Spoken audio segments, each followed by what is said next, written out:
Sa akong mga kaigsuunan sa Cebu ug uban pang mga isla sa Visayas, kinasing-kasing nga pag-ampo ug pakasubo sa tanang apektado sa linog nga mitay-og sa Visayas.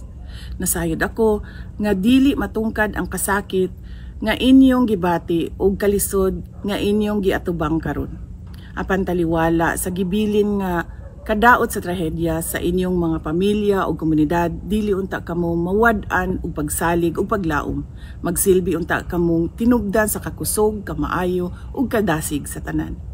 We are fervently praying for your safety in Cebu and other parts of the Visayas affected by the earthquake and aftershocks.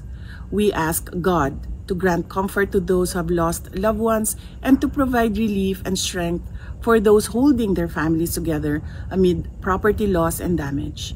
May you find strength in one another and may the legendary Visayan warmth and resilience shine through amidst this deep sorrow. Shukran.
Atong ugma ni ma'am, iuna sa namo din sa inyo.